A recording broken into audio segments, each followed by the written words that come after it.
Hello and welcome to another Customer Insights and Experience Share. This is Zamir Javer, CEO of Jumpfactor, and I have a special guest here today, Chris Power from Power Consulting. He is here to share some of his insights in leading a growing MSP based out of the New York City area, and also to share some of his insights in generating new revenue by partnering with Jumpfactor. And so, Chris, welcome and thanks for being here. Thanks, Amir. Great to be here. Excellent. Awesome. Well, Chris, so just for the audience, a little bit of a background just to share about Power Consulting and Chris. So Power Consulting is an MSP that started about 33 years ago. And Chris has grown the business over the years. They have won multiple awards, including the MSP 500, the CRN Tech Elite, and many different best-in-class technology awards. And they have a focus on technology for people. And that's something I'm sure Chris will be happy to share shed some light on. They've grown to about 30 people so far. And Chris himself brings over 30 years of experience in the industry and has grown it, very organically without bringing any, outside investment into the firm.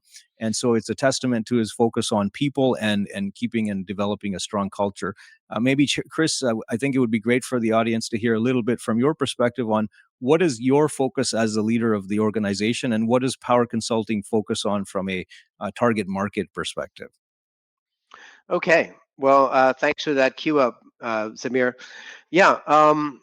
So Power Consulting, we just to kind of clarify a little bit about the past, we have when we started out 30 years ago is a long time, and managed services didn't exist, if you want to put it that way. There were incipient managed services, but not the idea of actually fully managed IT had not even emerged yet at that time. So, strictly speaking, we've probably been in managed services for more closer to 20 years. One of the things in starting out the business and how I got going from a company that just started out with myself as a consultant to where we are now with about 30 people, is the perception that a technologist, to properly serve their client, has to be able to understand the client and the technology. So the idea is to make that technology comprehensible to the client so that they can achieve their productivity goals, whether they be personal productivity goals or business productivity goals. Right. And that's how it all started. That's how the idea of technology for people started. I realized that the key missing factor was were technologists who could focus on the actual needs of the end user. And it sounds like it's such a basic idea today, but most of my clients back then were coming from Fortune 500 large corporations. I had clients that were departments, specific departments in Chase and Citibank and MetLife, and these were individual departments that were, you might say, they were really disappointed and rather frustrated and pissed off at their own IT departments, and they would actually call me as a consultant to come in and fix their issues rather than call the IT department down the hall, because they didn't know how to talk to them. They couldn't speak in regular business talk.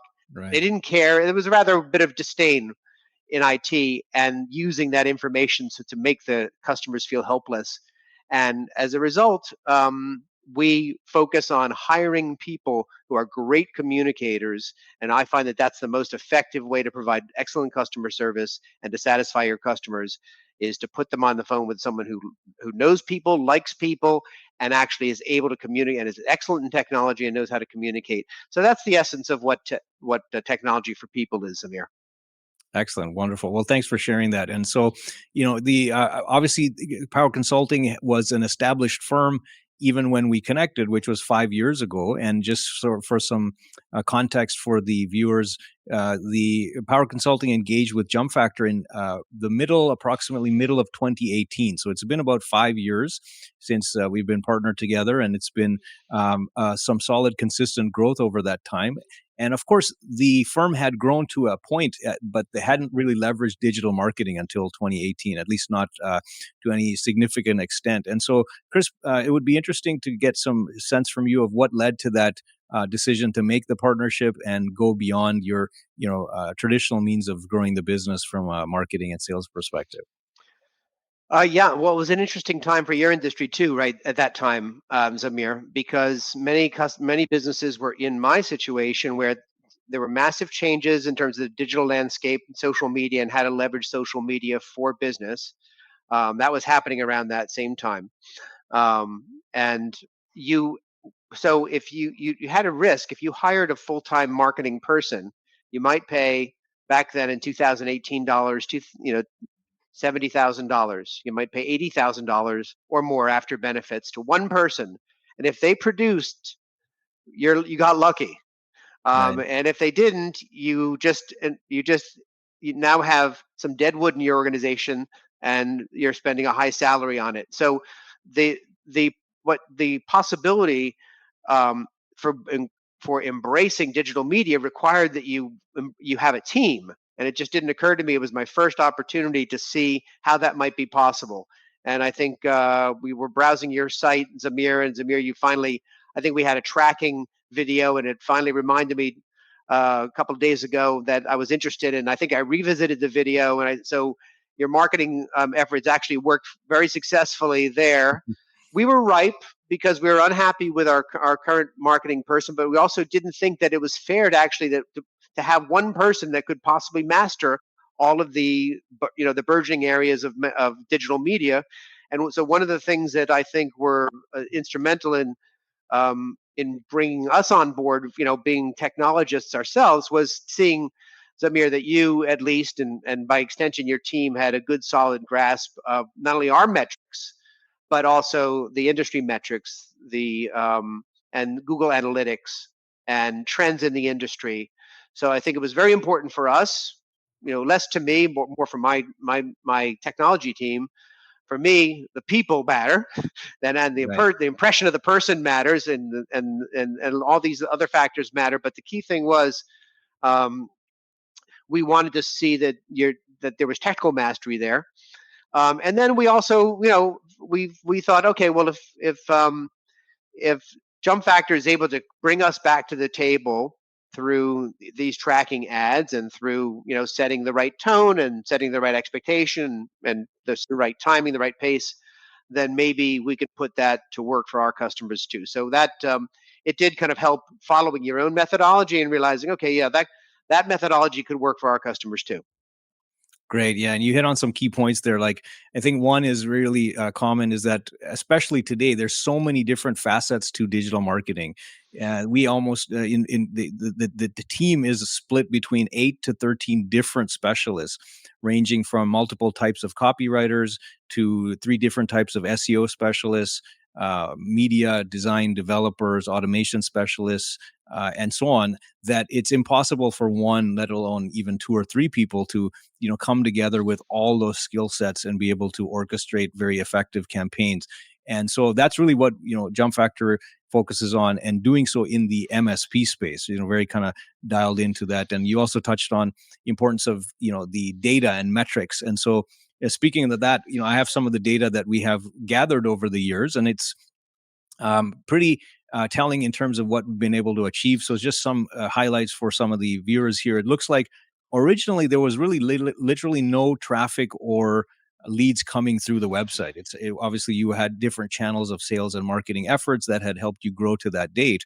But upon building out the SEO framework and implementing, website overhaul, as well as a number of the different components, it looks like the total keywords on the site went from about 200 per month, or 200 keywords total ranking, to about 4,400 today, which is almost a 20x increase in the total visibility of the site. And as we Hmm. know, right. And as we know, of course, a lot of these are very high value terms that people look for. So, for example, managed IT services, New York City, you're not Right. only in the map pack in many cases, also right below in the organic. And so that double visibility drives a lot of high value traffic where people then opt in and fill out forms. And so, similarly, it looks like the lead flow, as we measure it, from what we call sort of SQL, sales qualified leads, people that are expressing interest in services, went from, again, about almost zero to an average of about 15, and then a peak of 29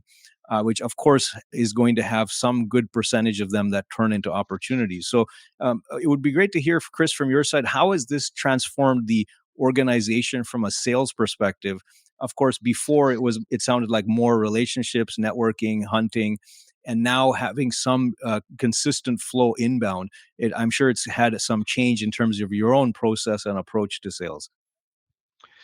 It has certainly. It has you might say, a, a symbiotic type of effect when you try to improve your marketing and the feedback you get from customers and your sales results tend to help you improve your pitch, help you improve your image, and it becomes a virtuous cycle.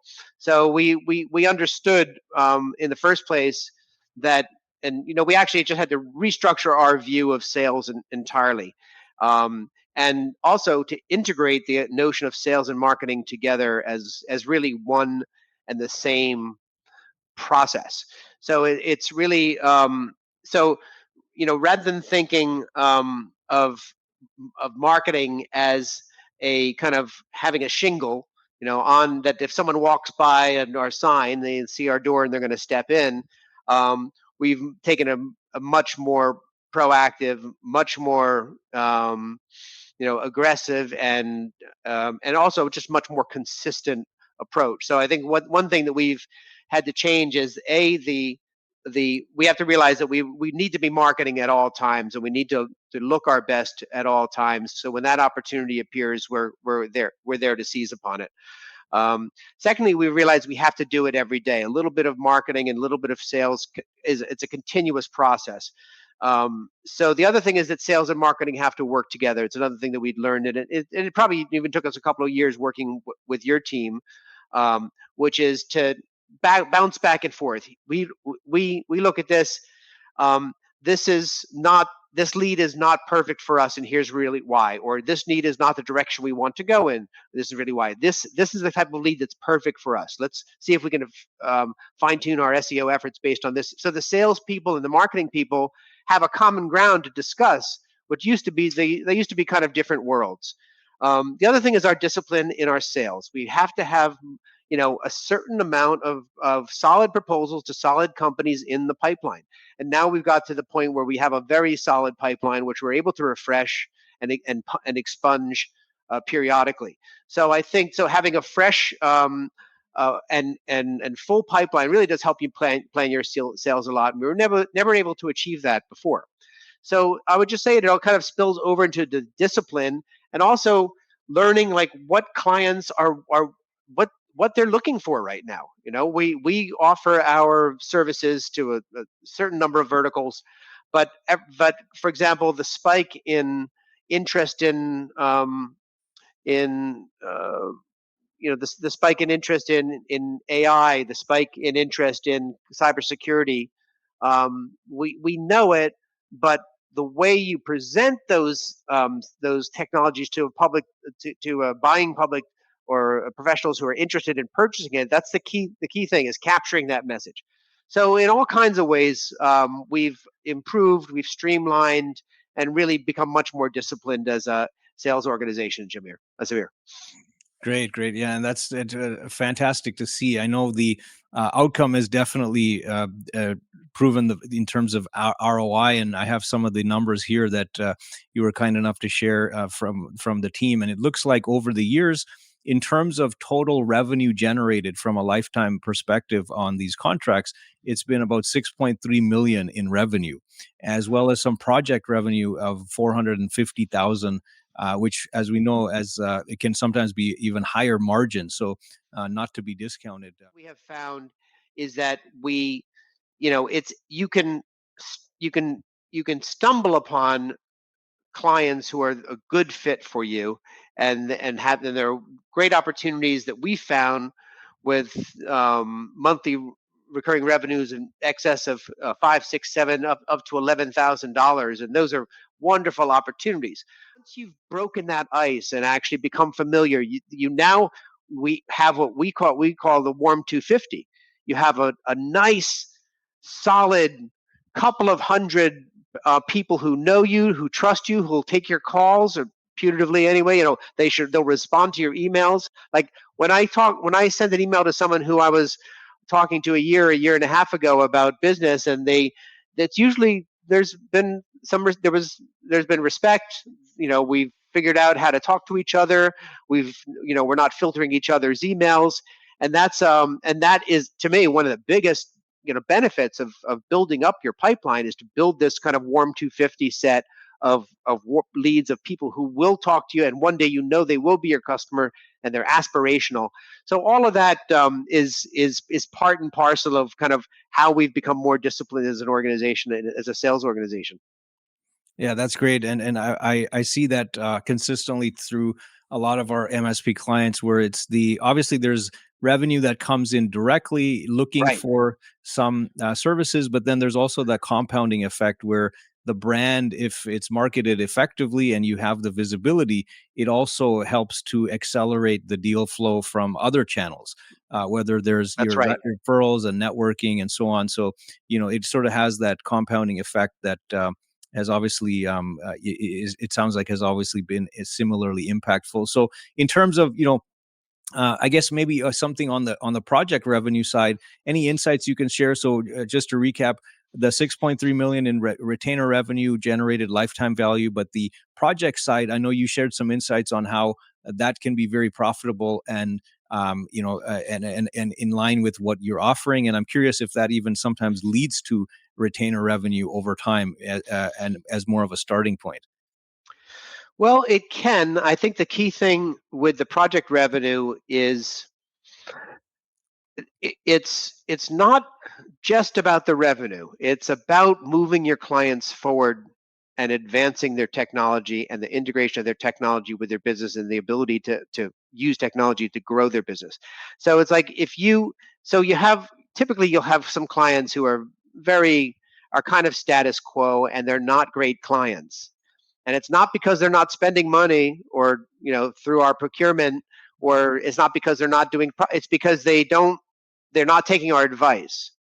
So it's important to know that for I think any good MSP wants to be leading their clients to the next um, organizational achievement, help them to get to that next level. And usually they want it in some way, say, shape, or form. They express it in business terms. I need to organize my clients better, my contacts better, my names better. They need a CRM, or they need to have a um, Microsoft Dynamics or something like that to take the next step in their business. So if they're not doing projects, their IT company is not leading them properly. And clients are not supposed to be the ones who say, "Hey, I want to do this."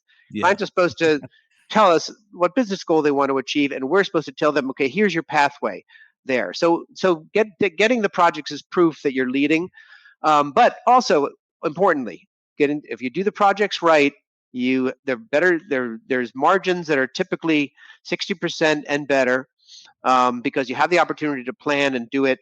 And if you do the project right and don't disrupt your client, and don't piss them off, or making causing downtime or things like that, then you'll have your clients in additional trust. And just between you and I, it's stickier that way. You now have Right. another technology that you're managing in there. So it's don't ignore the value of leveraging of the projects that. And again, we don't even count the hardware revenue. It's not that important, and it's not that big. Right. But project revenue is rather important. Those are some, yeah, great points, and I like the aspect about creating some more stickiness with the clients. And so obviously for the benefit of the viewers, I think we've shared a little bit from a outcome perspective, the KPIs, some of the revenue and ROI numbers. But of course, that's not the only thing. There has to be a good alignment between both partners, client, and agency. And so, curious what you could share in terms of the responsiveness of the team and the expertise and knowledge level of the different team members you've worked with over the years for the marketing. They're great. They're just different personalities, and they're excellent at their jobs. And I found that honestly, I didn't have to worry about it. And I'll tell you, Zamir, I was concerned, like I'm going to have to chase them around to get things done. And then I've had the opposite experience. I think that your teams are proactive, and to be honest with you, often reminding me of things I'm supposed to do, which I appreciate actually. But I also appreciate the fact that you're going to be waiting for us, and so it's on me. The ball's in my court for me to get my team assembled, get those materials that you may need, or the facts you may need, or whatever it is that you guys need to take the next step forward.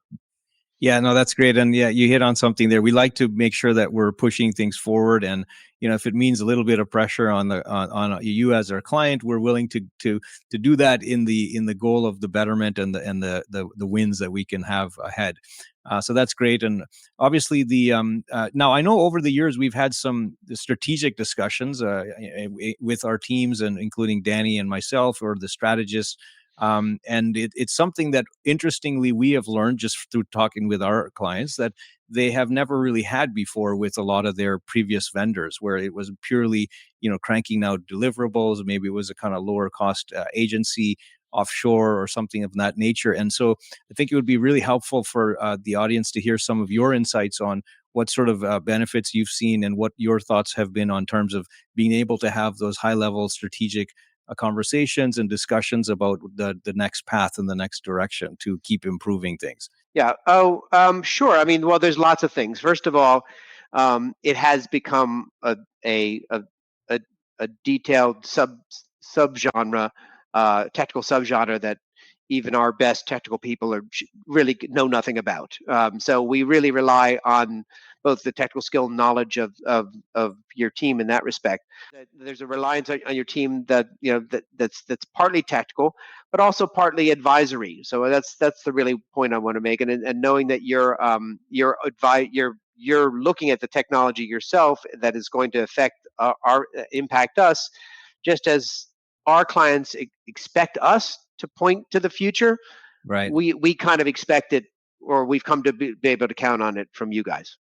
No, that's great, and I appreciate that. Yeah, it's this industry changes so frequently that we make it sort of part of our DNA to just constantly be analyzing, researching the latest trends, staying ahead of it. With the advent of AI and all these major changes coming with generative search, we've embedded a lot of those the technologies in to keep ahead and sort of gain additional market share for you and our other clients, of course. To sum it up, sort of being able to have open, direct conversations where you can move things forward jointly is really key. And then the other thing you kind of highlighted was, really focusing on drilling down into the results, making sure that you can validate actual outcomes that the vendor is is sort of presenting. Because, one of the things we often hear is a lot of companies that have clients that have been burned before basically got kind of wooed in with fancy sales pitches, and they didn't really validate anything, right? They didn't validate the actual data and results and track record of the company. So I think that's really useful information and kind of help to guide people. Well, listen, Chris, I've taken up a good chunk of time here. Really appreciate your insights.